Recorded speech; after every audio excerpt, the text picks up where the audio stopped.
TikTok being so powerful that they actually help you identify the person that almost murdered you. On my For You page the other day, I found this viral video that you guys might recognize, which states videos I took before almost being hunted and murdered.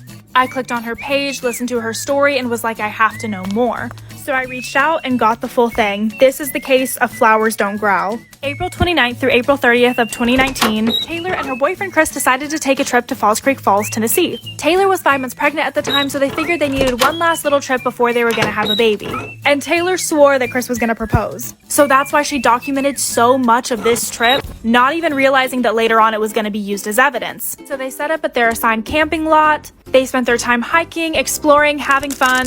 Taylor would collect flowers along the way to document it for memory's sake, but please keep these flowers in mind. And then on the second day, everyone from their assigned area was gone except for them. So they were more alone than before, or so they thought.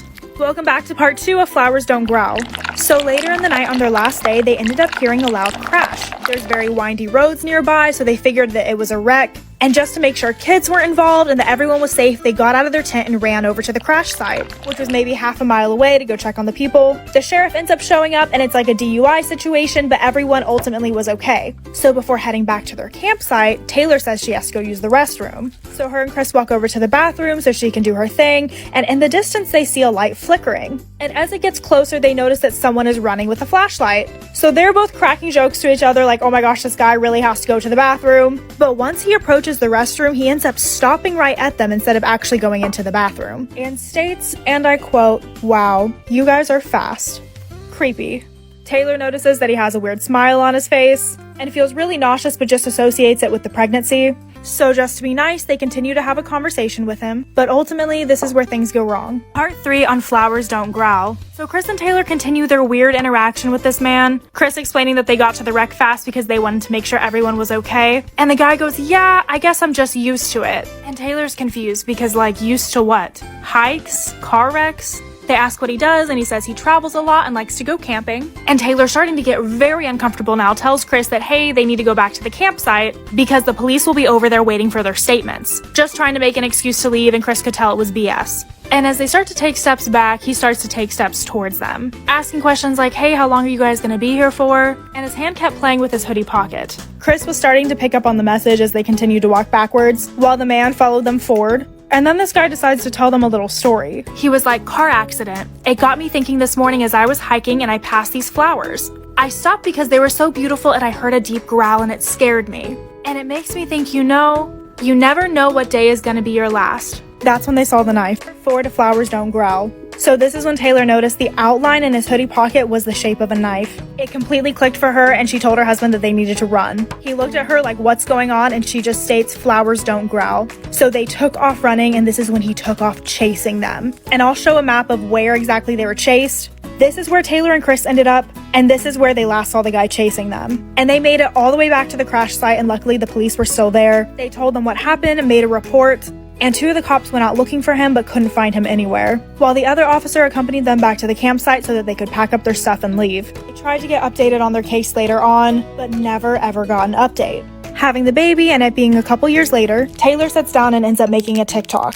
It goes viral and a bunch of people start to DM her with potential suspects. Taylor stopped looking at her DMs because it got so emotional, but one user that messaged her lived in the Falls Creek Falls area and had followed a particular case. She opened the DM and saw the man. This is James L. Jordan. Welcome to Flowers Don't Growl Part 5. So Taylor immediately recognized James L. Jordan as being the person that tried to attack her and her now husband that night. And horrifyingly enough, he ended up killing 2 weeks later, stabbing one female victim that did survive, but stabbing the male to death. The male victim ended up sending out an SOS last minute before he passed, and the police came to arrest Jordan. And honestly, one of the worst things was that he was not found guilty by reason of insanity. And Taylor has tried to reach out to police multiple times because he was very calm and collected the night that her and her husband survived. She has scoured all of her photos trying to figure out where he was at, and found out that he was staying back here outside of the regular lots. Followers have pointed out things like this creepy shadow in this video, but ultimately we don't really know where he was at. But because of the story that he told about the flowers, she thinks that he had been stalking them for a while, watching her pick them. Taylor now is using her page to promote safety, learning how to protect yourself and carrying items such as mace or a taser, and campsites where you pay to camp probably should have security. Taylor is tagged below, so please go follow her to keep up with her story.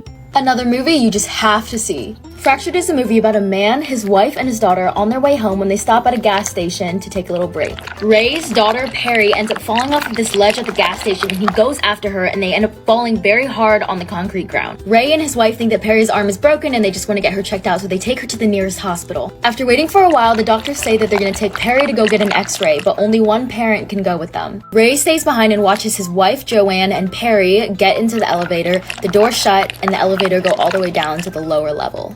He falls asleep in the hospital waiting for them, and when he wakes up, he realizes that it's been a lot of time and they haven't shown up yet. He goes up to the front desk and he starts throwing a fit. Where is my wife? Where is my daughter? And they cannot find where they are. After he claims multiple times that his wife and his daughter are in the hospital, they look up their names and everything, but there is no history and no record of them ever being there. Even when they look at the security footage, you can see that he's talking to somebody and that his family should be there, but they're not in the camera shot. All of the staff claims that he did come into the hospital, but he was treated for a head injury and he came alone. And they all give each other these very strange looks before they say anything. He is convinced that there's something sketchy going on in this hospital and that they have taken his family for spare parts. To prove anything, another doctor takes him to the level where all of the scans are, but he takes him to level 3. But he saw his daughter and wife go to the lower level, which needs a key to get down there. And throughout the whole movie, you have no idea who to believe because things seem sketchy on each side. Is he crazy or is the hospital up to something? Guess you're gonna have to watch it to find out. I would absolutely rate this movie 10 out of 10. You're only gonna find it on Netflix because it's a Netflix movie. It's not scary, it's just very creepy. It's also pretty gory in some areas, especially the ending. If you know, you know. Like, dear God, I did not want to see that. Anyways, go watch it. 10 out of 10. Very creepy. Okay guys, I woke up to a DM about someone who's asking for help, so this is the story and I'm gonna read it as if I'm her. She really needs advice and so she's gonna be looking in the comments on what to do next. My friend is being abused. We met on social media and then we met in person and I saw the bruises all over her body. She also told me that in another friend group she's getting sexually abused and drug abuse. She made me promise to never go to the authorities because when she did last year, the bruises only got worse and nothing happened. A few days ago, the abuse got really bad and so she asked to come over to my house. My mom was suspicious and after she left, she made me tell her what was going on and so I had to tell her that her dad was abusing her. I begged her not to tell the police, but she did so anyway. The police have contacted my friend's dad and she keeps calling me and asking me if I'm the one who told and I have to lie to her. I will have to speak to the police soon as a witness. Should I talk about the sexual abuse and drug abuse with her friends when the police question me, or should I stay silent? Am I being a bad friend for going behind her back and going to authorities? I'm really sorry you're going through this, but I know my followers will give you the best advice they can even in this kind of sticky situation.